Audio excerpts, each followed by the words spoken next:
you, Austin.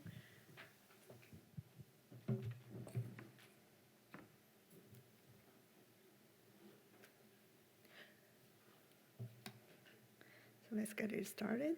I'm going to mainly focus on the functional parts.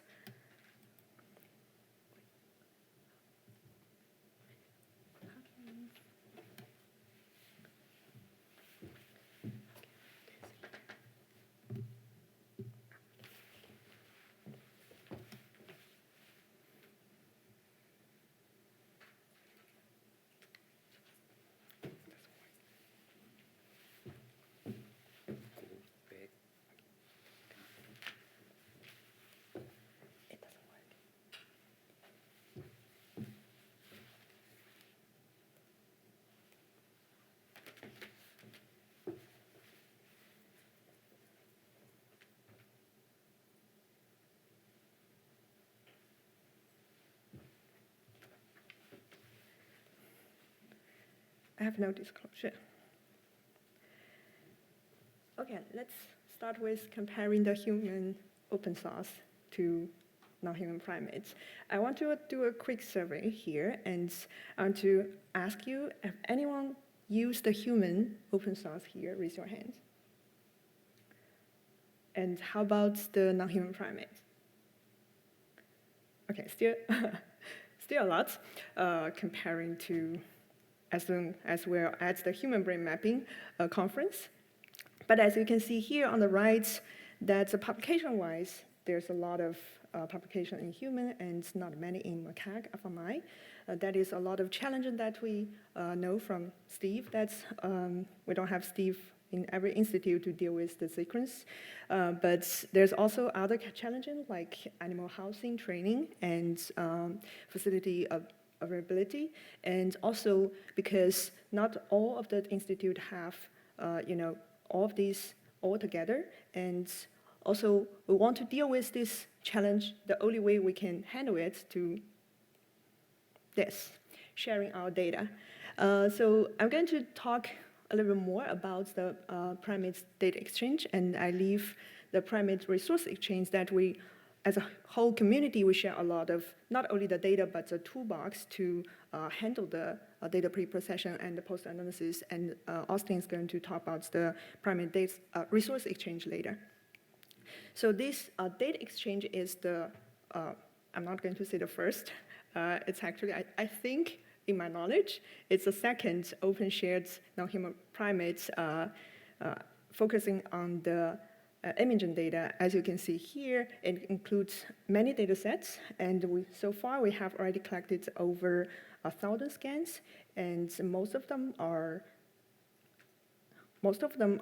rhesus macaque, some of the crab-eating macaque, and most of them are in vivo images. Also has a one-side shared ex vivo images across many primates species, and there are also other open shared data sets. That's most of them here is macaque, and there is some marmoset. As Steve already covered a lot about the challenges in the non-human primates data acquisition, there's also challenges in pre-processing. So here is just the examples of the anatomical T1, T2 images. And as you can see, it's relatively noisy and the intensity is inhomogeneous. And even if it's the same animal, depends on the position that you place the animal, it could be very different. And there's also individual differences, and requires you customize the atlas. For example, you can see the male and the female. This is macaque, and male has these muscles, and female relative has thinner muscles outside the brain. This requires maybe the templates specific for the male and female. And also, like here is the example that's for the younger rhesus macaque, and you don't really see this brow ridge. And for the older one,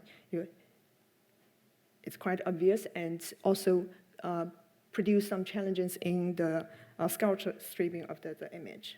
And another example is the baby monkey, that infant, this I would leave the question to Steve, that we actually see the the contrast in the T1 and T2 flipped, which means that usually we see the T1 has the white matter lighter and gray matter darker, but in the baby monkey, and actually we can see similar, white matter is wider and gray matter is darker in the visual cortex.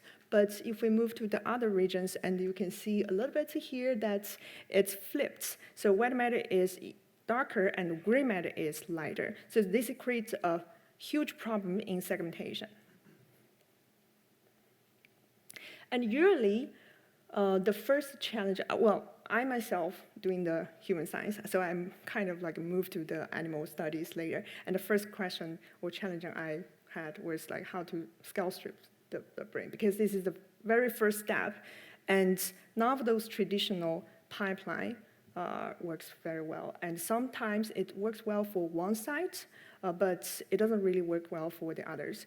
And Afni group has this customized pipeline for the animal, basically for the macaque, but as you can see, it doesn't work well across all the sites. And for the traditional, for example, this is a traditional human customized default parameters that won't even work for most of the sites. Here's just the same example that's the failed cases. So our solution is to use the convolutional network. Right now, it's quite popular, but one challenge in the non-human primate is that we don't have that many samples to train the model. So the idea we came is to use the human data that to do the transfer learning, because we got a lot of human data to train the model. And if we think of this in terms like gets the brain tissue extracted, then the human brain and macaque brain looks like similar in terms of we only need to extract the boundaries between the pale surface and the CSF. So here we just train the model based on the human data set, and then upgrade the model using the macaque data set. And as you can see, we tested it in the 6 sites, and the blue line represents the model that's trained in human first and then transferred into the macaque, and the orange is the we directly trained in macaque. So the transfer learned model converged really fast, only just 2 or 3 epochs that converged. And as compared to the non-transfer model, which is the orange line here, that requires more epochs to converge, and it is not really stable, and after a few epochs, it could be the case that suddenly drops somewhere. And as a result, showing the dice coefficient here, as you can see, once we finish the training and the model works pretty well, and the dice coefficient can achieve over 0.9. So the model was trained in human first, and then transferred using the macaque data, and we actually tested directly on the chimpanzee data, and it works quite well.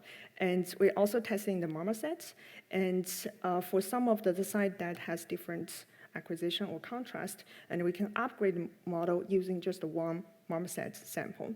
And this model can also be trained in the mouse, and you can see it worked quite well.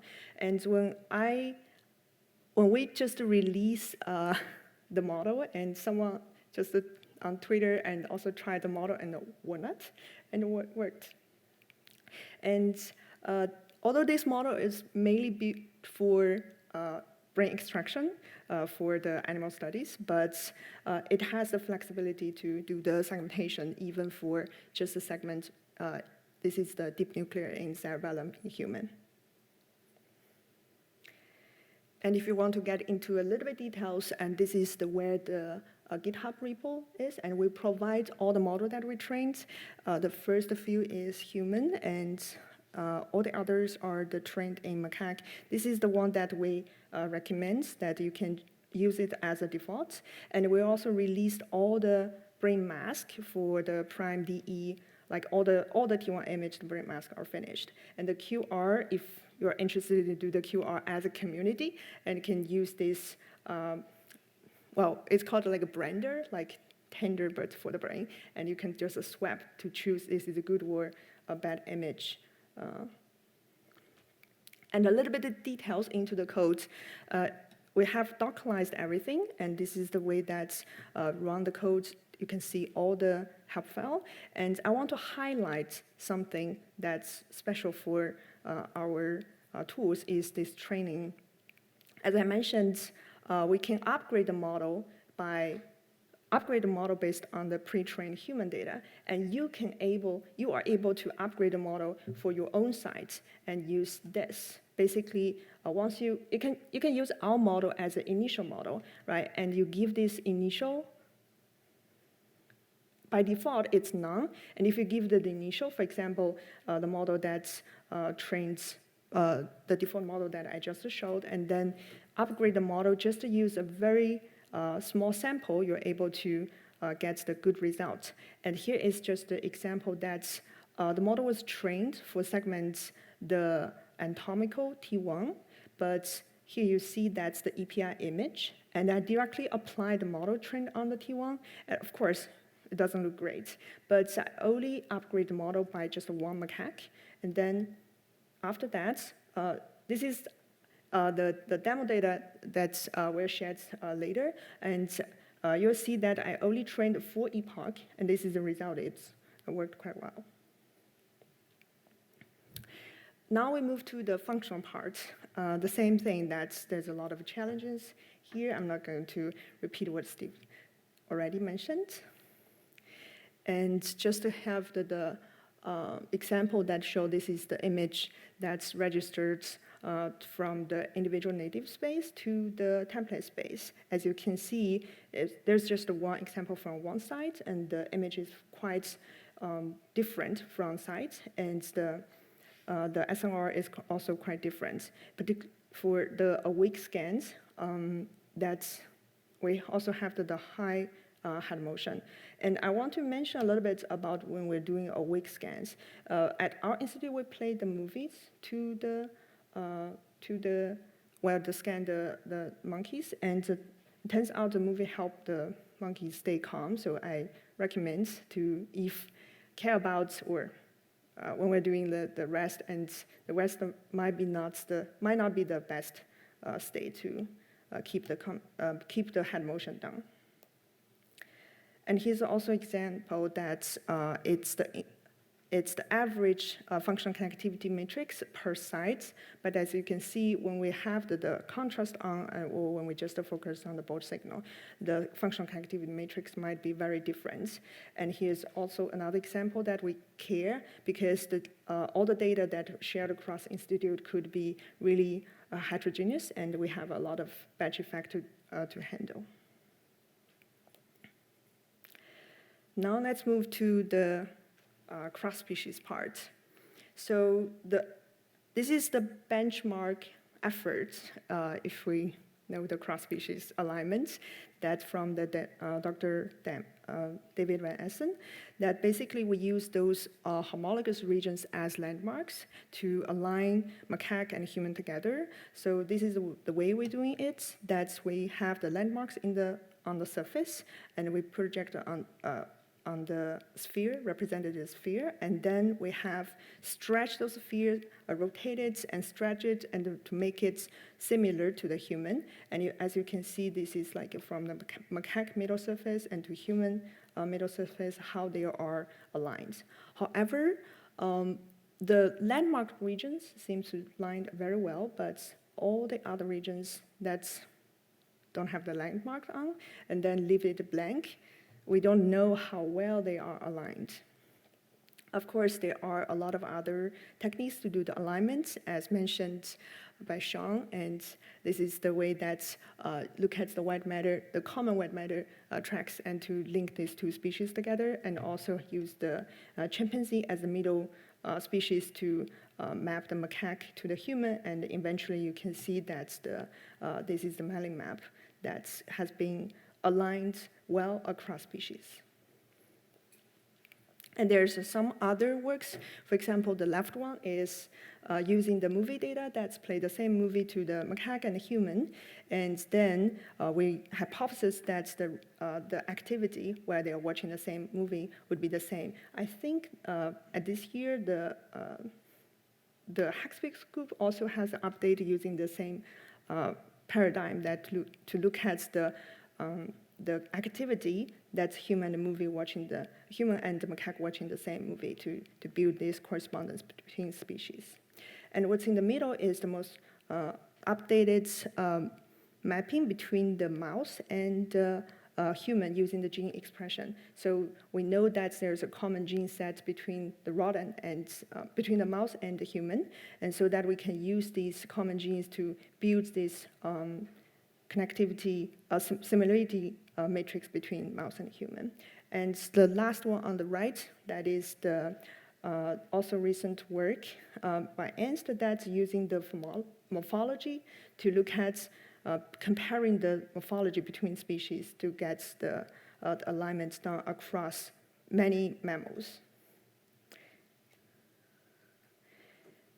And what I'm going to focus is about function. And if we think about the function and we look back to the evolutionary tree, and we can see that a lot of species share the very similar regions, the landmark or the homologous regions. And what's live in the blank, that is association cortex. But if we think about this axis that from this sensory inputs to the association cortex, then we can see that all of these from the sensory input to the association cortex, this axis is actually same across species. The only thing different between species is the amount of the association cortex. For human, that's a lot. For the maybe the ancient mammals, common ancestors, that would be really small. But this axis would be the same across species, and this was delineated in the fMRI study by Daniel Margulis. And as you can see, human, there's this axis being delineated here, that is we call the gradient from the visual sensory model and to the deformed network, and it's very similar to the macaque as well. So we can make use of this and define the landmarks in human and macaque species, and then can build this connectivity matrix from all the cortex to the landmarks, and then we can put this between species similarity back to here, and this technique, we call it joint embedding, that we can extract common components between species from this joint matrix. And after that, we can put them into the same space. I'm going to show a video.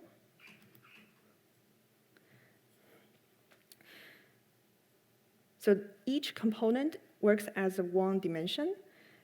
This is just the first component and the second component. And they are aligned in this low dimensional space, and each dot here is just one vertex on the cortex. So you can see two species aligned, the dot cloud aligned very well in the middle, and so that we can use this middle low dimensional space to link two species together.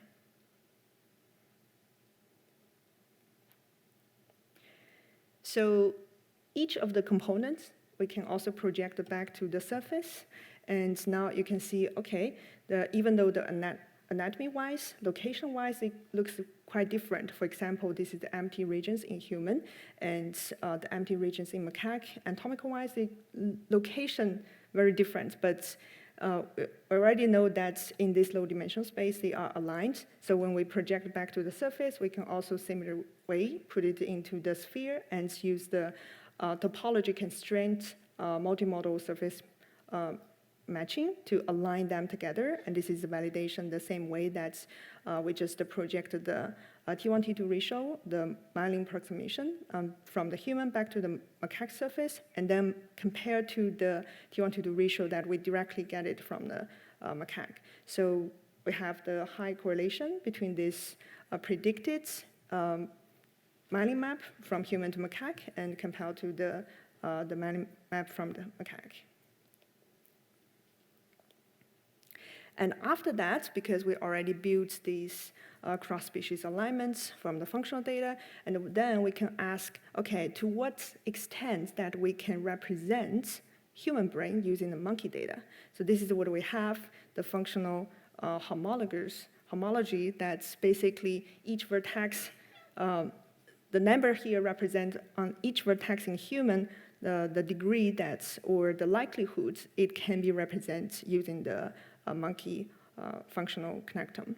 As you can see, highlights those regions, for example, the V1 and the face area regions, which is quite similar across species. And for all the other associated cortex has the lower similarity between these two species.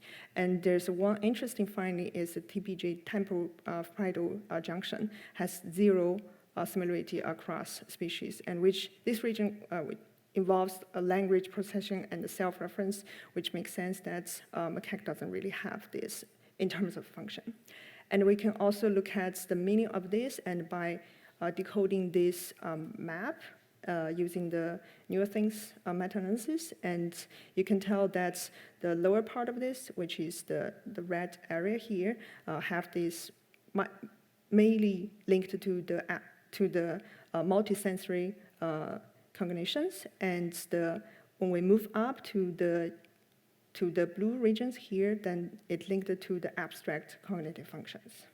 And this map is also very similar if we compare to the area expansion map. And if we zoom in to those regions, for example, the early visual or the ventral visual pathway, and we can see that this functional connective homology is very sensitive, and it also can capture the hierarchy of this early visual pathway and ventral visual pathway. And these empty regions represent, there's a theory about empty region is a copy of the V1, so that from inside to the peripheral, then we can see this decreased functional homology as well. And for the central motor cortex from the ventral to the dorsal parts, we can see that it has the highest homology, and because we're more similar in terms of our function of the feet, body, and move to the ventral parts, more likely related to the eye and the face and tongue, and for the language and face expression, that's why we have the lowest homology. And if we also look at those high order regions, and we can also see, sorry about this cutting off, but as you can see for the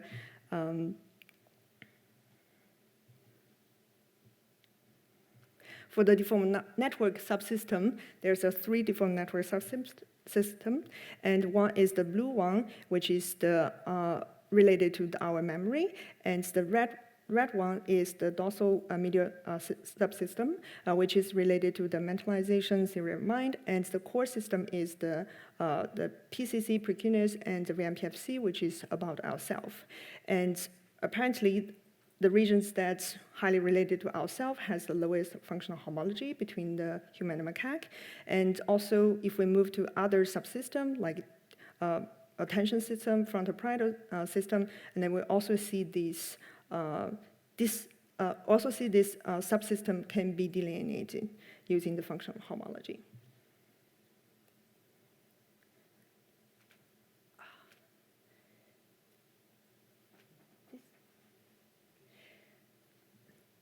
This supposed to, well,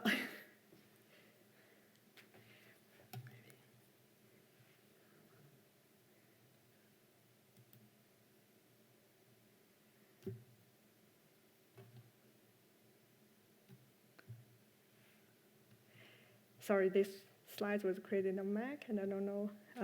Well, basically, you can imagine that once we have the alignment built up, and then we can see it in human, and then project any synchronized functional activity in macaque.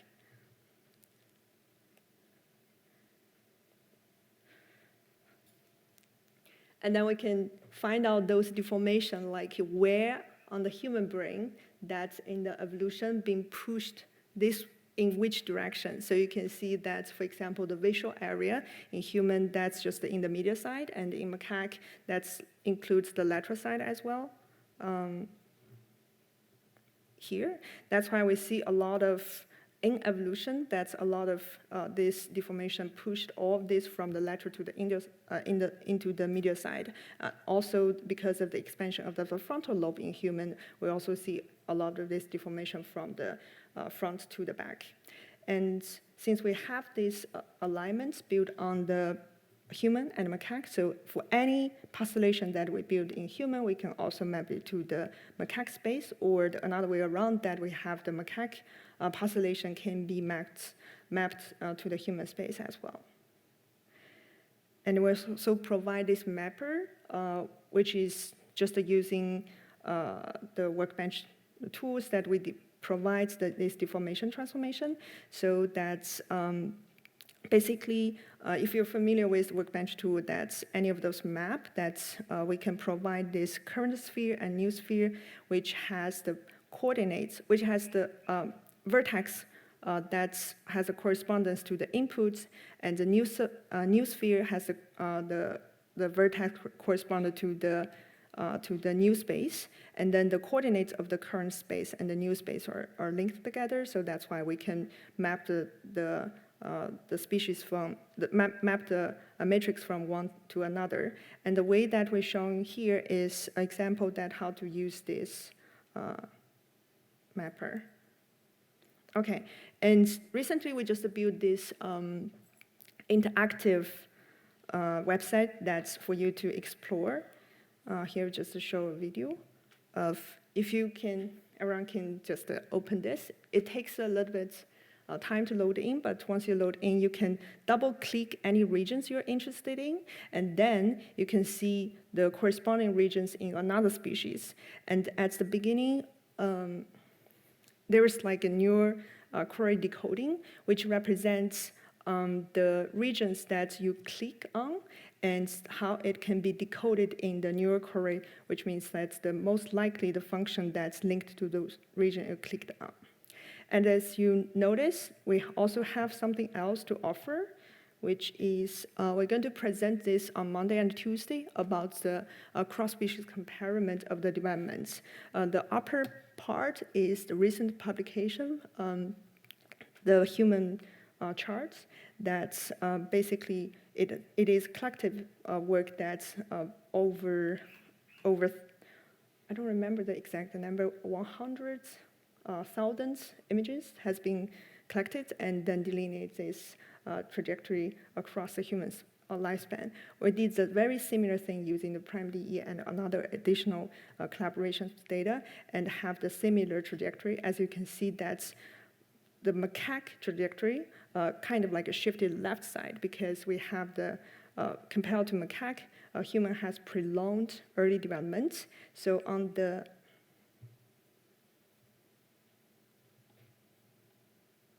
in this website, then we have all of this regional trajectory, and once you click on one regions that you're interested in, and you can pull off all the trajectory for the region you click on, and we also provide the volume, thickness, and area that you can select the features that you're interested in.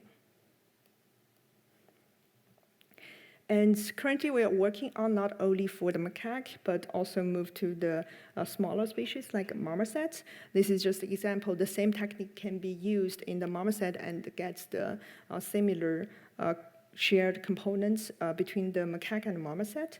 And through the macaque as a medial species, we can also map the marmoset. This is the validation that we map the T1 to do a racial map from one species to another, and then we can do the validation to see how the predicted map are similar to the original map. And then similar way that through this alignment, we can have the human population to the macaque and even to the marmoset space.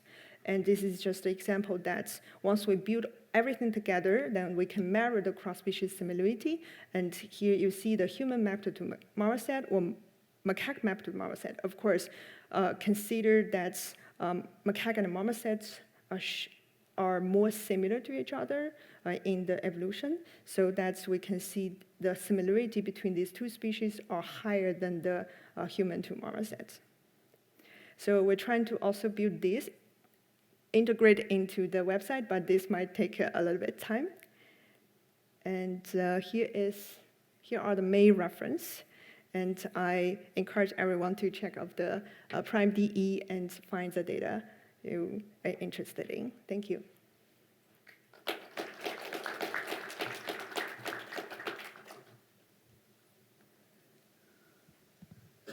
So let's open the floor to questions. Anyone?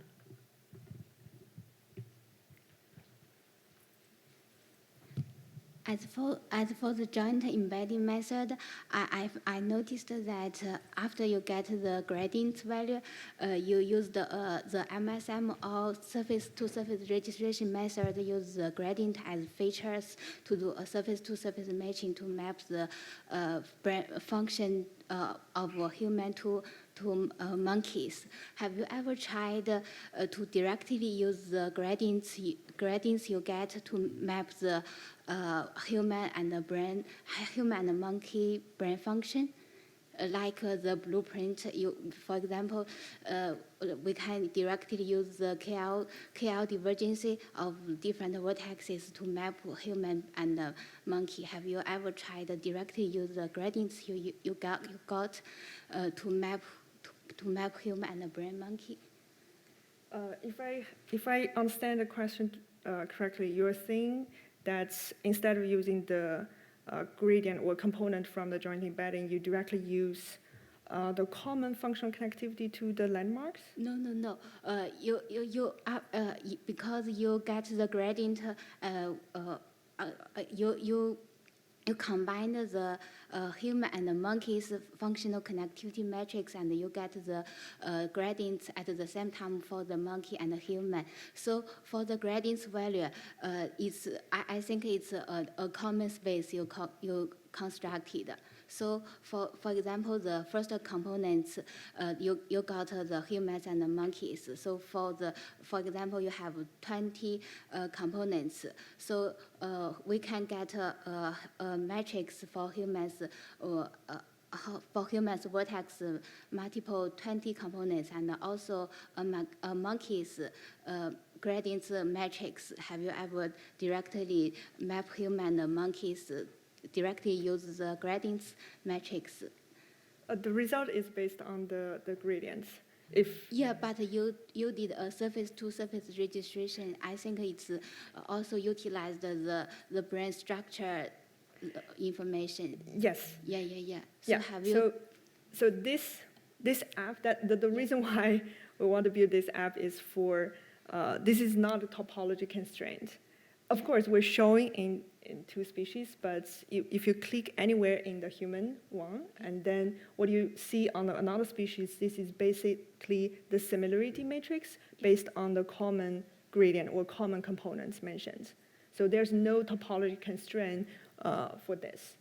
Yeah, okay, thank you.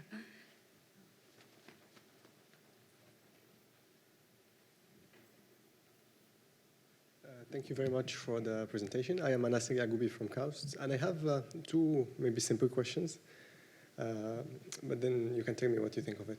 So my first question is regarding this alignment that you mentioned between species. So first of all, of course, you have this methodology and so on.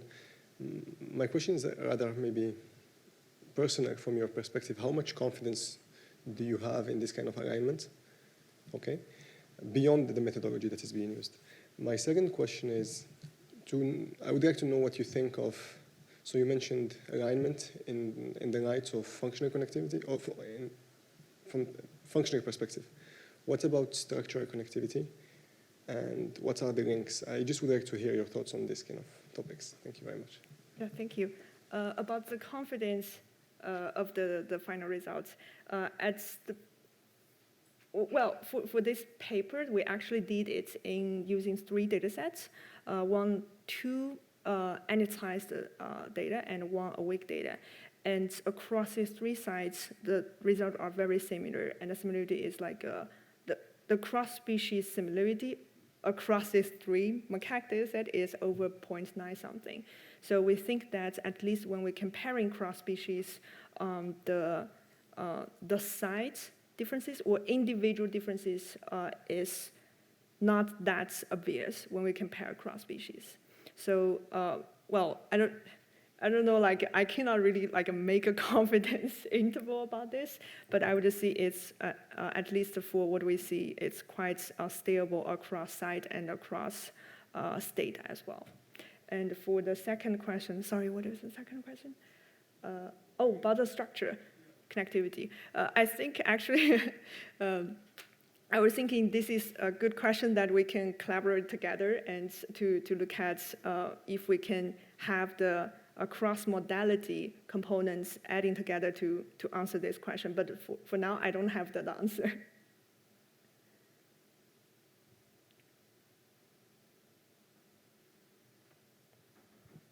Okay, I have one question really quick. So because this is the introduction to cross-species neuroimaging, is there any data set in the PRIMatE that you find particularly easy to work with that would be good for someone to kind of begin getting their hands dirty with macaque data? Yes. So let me just go back to the slides.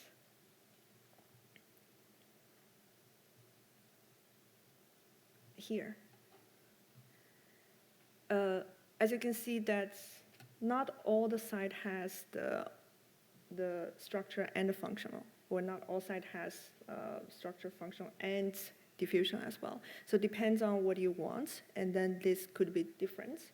And I feel it's risky to promote one side than another, but if I really have to pick the one side, I would say the UC database is a quite good one because the structure image has a high resolution, which is 0.3. On the website it's 0.3 isotropic, but if you look at the detail, the collected data is actually 0.3 by 0.3 by 0.6. It's just really upsample the data, but it's quite high resolution compared to other side. Other side is most of them are 0.5 isotropic, and they also have the functional data and collected the backward and forwards so that we can have the distortion corrected. Unlike all the other sites, most of them, they don't have the diffuse map or collected in different direction. So that's a lot of this distortion we cannot collect it. And then this dataset also has this diffusion data. So this might be the good dataset we can look at across different modality as well. Thanks. Yeah, I personally like the Mount Sinai Phillips as well. Yeah, and I guess maybe you could comment on that as well. Like, what type of what would typically is going to be the good resolution? Maybe this is for Steve as well. What would you say is a good resolution for your anatomical imaging if you want to be doing things like projecting to the surface and such? I would say we stick on what we have. Yeah, of course, we want to have a high resolution, but that's not always available, right? But for macaque, we say like for the anatomical, 0.5 is a good resolution. And if we have like 0.3, and we can also have the microstructure, for example, the myelination across different layers that can be compared between human and macaque compared to human if we use the HCP data, which is 0.7 isotropic. So, yeah.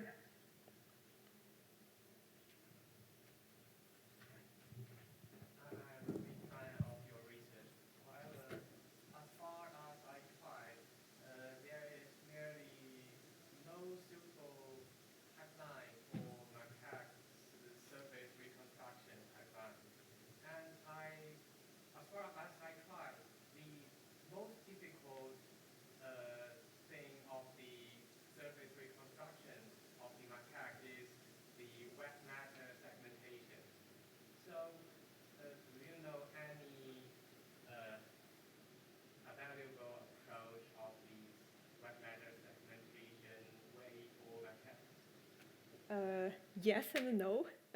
For the adult macaque, I think currently the available pipeline that works for most of the site here, that is from the Damien Fell group that we use their pipeline as well. They have already Dockerized everything. You can, you can find it on the GitHub and the Docker Hub as well, and that is. Yes, it is an OHBM pipeline. It was customized based on the HCP style for non-human primate as well, and because you always need to twist some of the parameters, but they made it very well, and you can basically run through the pipeline for most of the adults macaque. But for the pipeline, you need T1 entity to fit in that. There's multiple tricks that we can play with. For example, if for this image we don't have the T2, then we kind of make a fake T2 and fit in the pipeline. And there are some techniques that we discuss that basically use the T1 to make the synthetic T2 to fit in the pipeline. That also works. But if we're talking about the segmentation for the younger population, like especially for the macaque collected before 4 months, and you see this T1, T2, the contrast flipped, that we don't have a good solution, and we did a lot of manual work to just to segment the white matter. Have you tried the deep learning approach, like you just said, the unmatched method? Yes, we on the Docker Hub, actually, if you search DeepSec, so the tool we built for the brain extraction is called DeepBat, and we have the Docker, the tool, the modeling part is done, it's called DeepSec, but we don't have enough sample to, training sample to do that, because this requires a lot of manual effort, gold standard or ground truth to train the model. And another way to do it, we also tried it, is from the free surfer latest version have the SynSec, basically have all the segmentation, not from the real data, right? And we have this population, then we provide just the population instead of population with the T1, T2 image. Then we can also apply to the macaque. And it worked okay for the adults still, but for the younger macaque, because the issue is basically the image. We cannot do anything about the image itself. So basically the quality part we cannot help.